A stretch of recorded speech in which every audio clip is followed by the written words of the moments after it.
We are joined on the phone today by actor Marc Price. You might remember him as Skippy from the TV show Family Ties. Hey, Marc, how you doing today? Good, man. How are you? I am excellent. Thank you so much for taking time out with me today. Happy to do it. Well, first of all, Marc, I wanted to ask you a bit about, how you got started in acting. I know your parents were in showbiz. Can you tell us a little bit about how things started for you? Yeah, I was born into a trunk, as they said, in old show business, and I guess that's where I come from, is old show business. My dad had me when he was old. He had me when he was 50, and he started performing back in the 20s and 30s. Can you believe that? And my mom was a singer, and my dad was a comedian, and they used to work together and then, kind of bring me out at the end of the show. I was a cheap device for applause. I know you really started working pretty young, as we mentioned, working with Carol OConnor on Archie Bunker's Place, Norman Lear shows. I mean, not a bad way to start out, for sure. Because Bunker, everyone loved to hate him, right? I mean, no one could argue that. But Alex P. Keaton on my show, people love him. Even though the writers kind of wrote it a little Archie Bunker-ish, it really started the whole conservative movement that we see today. I believe it was either it helped start it or maybe it was a reflection of what was happening, but either way. Definitely. Well, you mentioned Family Ties, and of course, that's such a beloved show by so many people. How did that come about for you? Is that just another audition that you went to that kind of morphed into what it did? I was a stand-up comedian. I was like following the footsteps of my dad, and I was very young because that's what they used to do in old showbiz. You'd learn the act, and then you'd be in the act, and then you'd have your own act. And so that's what I did. I started with my dad, and then I started performing solo very young, 13, 14 years old, and then I went on the Merv Griffin show. And that was the big turning point for me because that everyone noticed, and I got called into NBC to meet with Brandon Tartikoff, and I got offered another series I was on with McLean Stevenson. I played his son, and I made a movie, and all this happened just in a couple of years. And I did my first Family Ties around that time, and then it was just a couple of years later they offered me the recurring role, which, by the way, I'm in my 50s now. I thought it was reoccurring until just a couple of years ago. I learned there's a word, recurring. So did you think that the character was going to be featured on the show as often as he was? Because it kind of seemed like, a recurring role. You really kind of sort of became a member of the main cast there for a while. Yeah, I lucked out. I really did. It was just a one-time thing, and then they invited me back, and then they invited me back again. And then the story has it that they invited me back another time, and I wasn't available. I was doing this other series or whatever, and they were like, "What?" And then, and then the next time they offered, that series had ended, and I came back again, and then that's when they gave me the contract. Awesome. And you were doing stand-up comedy at that same time, you said? Well, that's how they found me. I was on this Merv Griffin show. I was a little kid comedian, so I wasn't touring the country yet, but I was performing in L.A. and getting noticed by people like Jay Leno and such. Well, can you talk a bit about that? I mean, because at that time, besides your dad, I'm sure you had a lot of other influences or, favorite comedians. There were a lot of the greats coming through, around the 80s there. Well, it's a fascinating story because I used to hang out at the Comedy Store and the Improv all the time, and I got to know all the comedians, and I got to watch them, perform, many of them before they became super famous. Now, you got to remember, like a Jay Leno and a Jerry Seinfeld, they were already the most famous young comedians. They were the top of the heap, okay? But Jay wasn't the host of The Tonight Show, and Jerry Seinfeld didn't have a hit sitcom, And so as Family Ties became a hit, when those guys, met up with me, I actually had something they wanted at that moment in time, Yeah, so does that create some animosity for you at all with these comedians, thinking who's this young kid? It wasn't like that at all. It wasn't like that at all. First of all, in those days, comedy was a little different than it is now, and it was a beautiful thing where there was a lot of backstabbing and everything, don't get me wrong, but people worked with each other. It was like a community. Everyone was in it together. There was a lot of comedians helped me, and I went on to help a lot of comedians. I'm proud of that. But I'm very grateful to all the comedians that helped me and stuff. And so there wasn't animosity at all. No, it was a good, positive spirit. And for me, it was a dream come true to have, Paul Reiser drive me home and ask me questions, Come on. Yeah, that is interesting because, a lot of people get into maybe stand-up comedy, as a means to maybe move on to acting or, to a sitcom. And you were already on a very successful one and then still went back to the comedy, kind of did a bit of a reversal. Yes, I know. My mom tells me I'm not very smart that way because, of course, comedians, that's all they do is play the giggles and the ha-has and the hee-hees, and they do that all with the goal of getting a TV series. And you're right. There I was on a hit series, and all I wanted to do was go play giggles and ha-has and hee-hees. Well, Marc, can you tell us a bit about what, a Marc Price comedy show would be like for the listeners, maybe if they haven't had a chance to see you work? We chronicle my awkward adult years, and I never know how to answer this question. It's always a tough one for me, to describe. It's a therapy session. But I can say this. When people ask me what can they expect from my comedy show, not a refund. Well, I noticed, Marc, you're on the Sitcoms Legend Tour. I've seen that going around here for a few years. Do you think that'll continue, once things start to open up again? Well, you never know. I've had the chance to work with some really great people. Richard Pryor's daughter, Rain Pryor, who was on the show Head of the Class, and Marsha Warfield, who was on Night Court, and she also worked with Richard Pryor on the Richard Pryor TV show, coincidentally. I love any connection to Richard Pryor. And let's see, people from Good Times and King of Queens and Seinfeld. And so there's a lot of comedians that have roles on, iconic roles at that, on sitcoms.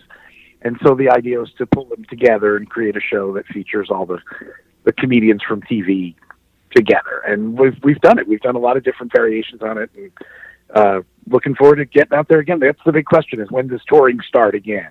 What would be your guess? I don't know. With all the vaccines being rolled out, I wouldn't rule out maybe later this year. That would be great if things started to get back going again. Well, that's what everybody's hoping for. I guess the fall would be a good winning situation if we really got back up and out and rolling again. But you never know. We don't know. Who knows? Bizarre. Well, hopefully things get back on track here soon. And, a lot of people are probably sitting at home stockpiling material and, just waiting to get out there. And, as you mentioned, you always kind of have that bug to be on stage doing stand-up. So I'm sure you'll be excited to get out there once we're able to.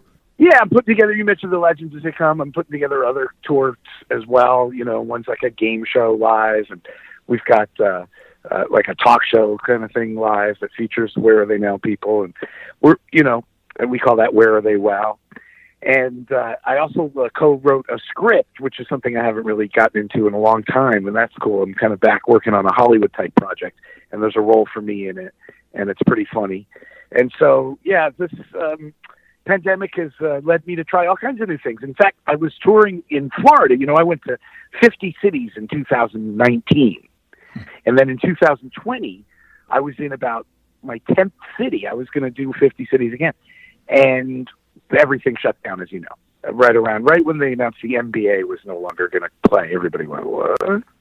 Remember, the whole country was like, what? And so I was in Florida when that happened. And remarkably, I got an offer from a historic radio station in Daytona Beach, the Rock of Daytona, WROD, to do a daily radio show, an 80s themed radio show with 80s rock music. Okay. And how cool was that? And I did that for about 3 months, right when the pandemic started.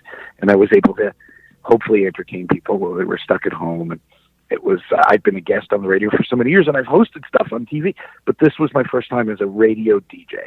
Very cool. Awesome. Yeah, I know you've done a lot of stuff, behind the scenes as of late, writing, you mentioned, producing. Do you prefer that maybe to being in front of the camera these days, just kind of doing all the stuff behind the scenes? Well, it's been a while since I did. In the 2000s, I was doing a lot of work for Disney Channel and Game Show Network and the Food Network and anything that had the word network after it. But different cable channels and stuff. And it was, I had a series on E! That ran for 2 seasons. But the behind the scenes thing was a kick. It was a kick, and I'd learned a great deal from the Family Ties crew and stuff about that. And I do enjoy it, but I also enjoy being in front of the camera. And even though it's been so long, this new project has got me buzzing. Awesome. Well, Mark, I got to ask you, one of my favorite movies, your memories of playing Ragman on Trick or Treat. One of the all-time greats. Yeah, with Ozzy Osbourne and Gene Simmons. That was in 1987, I think we made that. And people still play it on Halloween. And I credit the soundtrack mostly. I think that it has a really good soundtrack, and Ozzy and Gene Simmons. I think this is the reason why it's even paid attention to at all these days. But people love it, and I'm not ashamed of it or anything. It's not particularly scary. It's not crazy funny, but it's a fun picture, and people love it. Well, yeah, it's been 35 years or so since it came out, and still people. Every Halloween, I'm asked to perform in conjunction with the screening of the movie and stuff like that. Yeah, are you surprised how big of a cult hit that film has become? It seems as time goes on, and more people are discovering it. Well, I've had a lot of time to analyze it. And again, I consider that soundtrack the real reason, and Ozzy Osbourne, Gene Simmons. And also, it did have a wonderful director, Charlie Martin Smith, who's an actor himself. People remember him from various movies. He's been in The Untouchables and The Buddy Holly Story, and famously he was in American Graffiti. He played Toad. So that was the nerdy kid, kind of the Skippy of American Graffiti. And so we hit it off right away, and he related to me, and I related to him. And being an actor, he was a good actor's director. He worked with me and stuff. And so that was part of the success formula as well. We had a good director. He directs a lot now.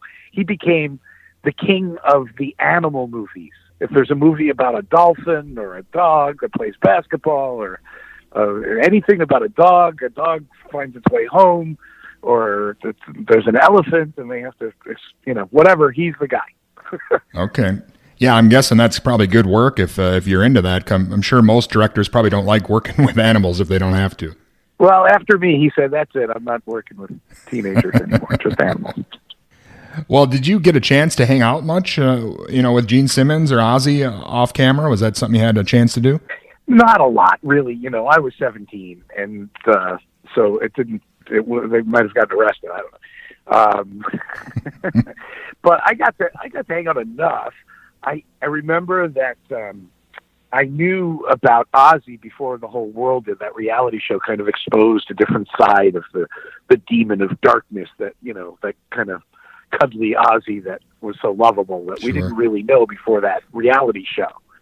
And I knew about that, and I knew that Sharon ran the show. And years later, I was on tour, and I got word about a kid who couldn't come to the show because his doctor said it wasn't advisable. He needed to stay in the hospital bed or something sad like that. And I contacted Sharon in England. Oh, that was it. It wasn't my show. It was Ozzy's show. The kid was going to go to see Ozzy's show, but couldn't because he was stuck in bed. Doctor's orders. And I sent Sharon a message. This is before texting, by the way. I actually left a message on her machine. Remember those? And I said, this kid can't come see the show. It's pretty sad. He's sick and everything. Could you send him a autographed picture? And I gave the kid's home address. They showed up at his house in the limo before the concert and personally met with this kid, and what a story. I love that story. It shows what great heart they have. Yeah, that is awesome. In a world where we're all polarized by politics, and it's not a bad thing to have views on politics, but to fight about it all the time on Facebook and to hate the people that think differently, I'm very much against that. I think we need to respect each other. We have to respect people that have different views. We can't cancel them. We need to try to find a way to meet in the middle. I know it's hard, and I know people don't do it. They just start fighting, and that's it. And it's very easy behind the keyboard to, just be kind of a mofo. You know what I'm saying? You know what I'm talking about. Sure. People troll on the internet all the time. So to combat that a little bit, and I've been a part of it too, where I put my point of view, and then somebody else says something else, and then it just goes in a circle. It doesn't often lead to successful solutions. So we started a Facebook group. It's called The Hour of Love. And the whole point of the group is that it takes just an hour. That's all, an hour a day, an hour a month, just an hour anytime you want. It could be an hour a year to do something nice to help people. And we spotlight people that do that. We celebrate them. And that encourages us all to follow suit. And we also focus on good news stories and comedians that perform for charity events. And there's a lot of my friends that do different, who are comedians that have, suggested various clips of them performing comedy. So there's funny clips on there too. It's an entertaining and uplifting page that hopefully will inspire many. And it's called The Hour of Love.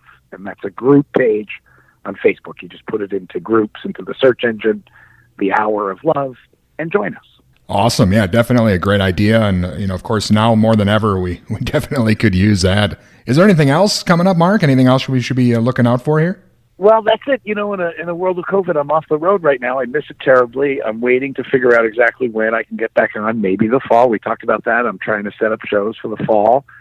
And I'm working on this script I wrote, and that's a new thing for me to be back into the script business again. And so we'll see what happens there. There's all new platforms now. It's not the old days of network television anymore. Now it's the, Netflix and Hulu and all that stuff. And so it'll be fun there, and navigating that new terrain. And what else? Doing the mini van life thing. Instead of just staying in the city of Los Angeles during the pandemic, I've been getting out to the forest during the summer and the fall, and now in the winter I'm out in the desert. And I've been just out in some of the most beautiful places in the middle of nowhere with no people around. Awesome, man. Well, I appreciate you taking the time out with me. Mark, thank you again so much. It's been great speaking with you. I appreciate it, man. All right. Love your guts. And again, that was actor Marc Price from Family Ties, from the film Trick or Treat, a lot of other stuff. And be on the lookout for some new things coming up. And hopefully here in the near future, the Sitcoms Legend Tour with Marc Price.